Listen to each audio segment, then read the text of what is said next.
आतंकवाद का नर्सरी है पाकिस्तान, इपिक सेंटर यानी केंद्र बिंदु है पूरे विश्व में। जो आतंकवाद है उसका अगर केंद्र धुरी है तो पाकिस्तान होगी। पाकिस्तान को कोई कोई नहीं संभाल सकता, खुदा नहीं उसको बचा सकता, खुदा नहीं आके उसको संभाल सकता, ये गारंटी है इस बात की, क्योंकि वहां सारी समस्याओं के जड़ में वहां की आर्मी है। एक और अफसर तो ऐसे हैं जो बाहर जाके आइलैंड तक खरीद लेते हैं कि पाकिस्तान अपने आप को संभालने में असफल है। चीन पाकिस्तान का इस्तेमाल कर रहा है, चीन का इस्तेमाल पाकिस्तान कभी नहीं कर सकता। चीन से पाकिस्तान कर क्या रहा है सर, ये जरा समझाने की कोशिश कीजिए। वहां की आर्मी को चस्का लग गया है सिविलियन चीजों में दखल देने का, और इसीलिए वहां की जो पॉलिटिकली इलेक्टेड गवर्नमेंट होती है उसका कोई से नहीं रहता है, पीछे से आर्मी डिक्टेट करती है, यानी राज करती है आर्मी। क्योंकि आर्मी के बड़े बड़े अफसर हुए हैं, उनका फॉरेन कंट्रीज में अगर असेस किया जाए तो अरबों अरबों रुपया का संपत्ति, एक एक अफसर तो ऐसे हैं जो बाहर जाके आइलैंड तक खरीद लेते हैं, इतनी प्रॉपर्टी जमा कर लेते हैं।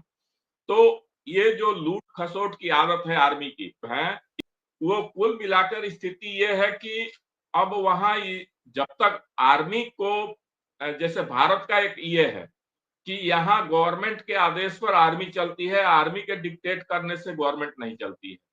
आर्मी का यहाँ कोई रोल नहीं होता है गवर्नमेंट चलाने में।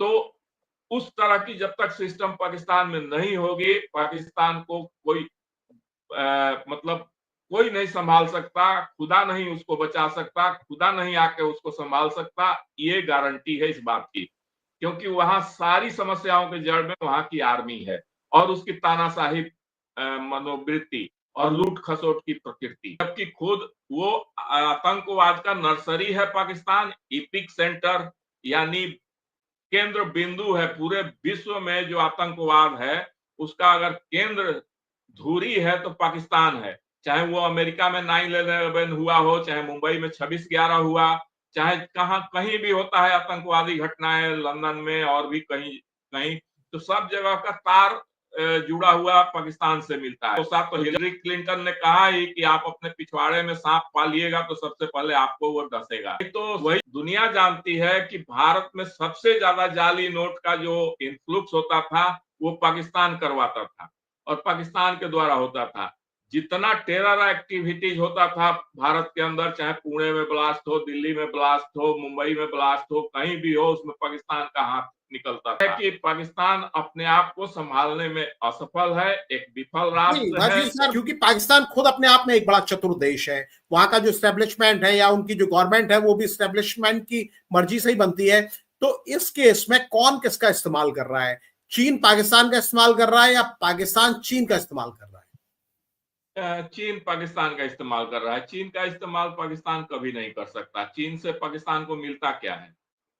बल्कि पाकिस्तान के जो इंटेलेक्चुअल्स हैं, जो मतलब एक तरह से कहिए कि अगर वो अपने दिल पर हाथ रखकर एक बार सच को स्वीकार करने की कोशिश करते हैं तो वो साफ साफ करते हैं, कहते हैं कि चीन के बजाय अगर भारत से उनके रिलेशन अच्छे हुए होते रहते तो आज पाकिस्तान में विकास, डेवलपमेंट भी देखने को नजर आता और पाकिस्तान में महंगाई, बेरोजगारी, ये सब चीजों पर भी बहुत नियंत्रित स्थिति देखने को मिलती।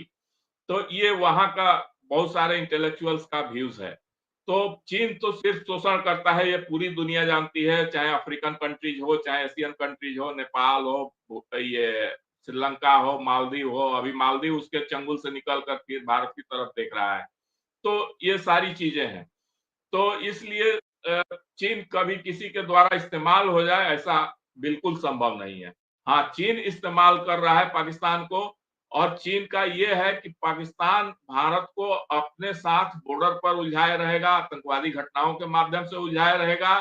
तो भारत कभी चीन की बराबरी या चीन के आंख में आंख मिलाकर देखने की कोशिश या जरूरत नहीं करेगा। इस पॉलिसी पर चीन बहुत लंबे समय से चल रहा था। हालांकि कुछ वर्षों से भारत की स्थिति बदली है और अब चीन की स्थिति ऐसी नहीं है कि हम उनके साथ आंख में आंख मिला के बात नहीं करें। ऐसी स्थिति अब नहीं रही कि पाकिस्तान की जो सिविलियन सरकार है उसके साथ जब भी हमने संबंध अच्छा करने की कोशिश की और जब भी उनके साथ बातचीत हुआ और एक तय हुआ कि पीपुल टू पीपुल कांटेक्ट को बढ़ाया जाए ताकि हम लोग एक दूसरे से जितने मिलेंगे एक दूसरे को समझेंगे, एक दूसरे से दोस्ती बढ़ाएंगे तो हम लोगों के संबंध और उत्तरोत्तर अच्छे होते जाएंगे। तब तक पाकिस्तानी सेना ने पीठ में छुरा मारने का काम किया। वाजपेयी जी बस लेकर गए तो कारगिल हो गया, मुशर्रफ ने कारगिल में इंट्रूजन किया, और मोदी जी ने कोशिश किया तो उरी और पठानकोट हो गया। तो ये चीज जो है, उसके बाद मोदी जी ने ठान लिया कि अब हम डिफेंसिव ऑफेंस करेंगे, और उसके जवाब में सर्जिकल स्ट्राइक और बालाकोट स्ट्राइक हुआ। और इतना ही नहीं, इमरान खान ने तो वहां चेतावनी दे दिया था एक तरह से इनडायरेक्टली कि यदि वो, एक तरह से इमरान खान प्रधानमंत्री थे तो उनका एक मैसेज था वहां की आर्मी के लिए कि आगे एडवेंचर करोगे तो इंडिया बहुत बुरी तरह तुमको पीटेगा, घुस के मारेगा, बहुत कुछ करेगा। तो जैसा पाकिस्तान को तय करना है, वहां के एस्टेब्लिशमेंट को तय करना है, वहां की सरकार को तय करना है, गड्ढे में गिरते रहे तो एक ना एक दिन ऐसा आ जाएगा कि वो गड्ढा ऊपर से बंद हो जाएगा और आप अंदर ही दबे रह जाएंगे और बाहर आने की जगह नहीं मिलेगी।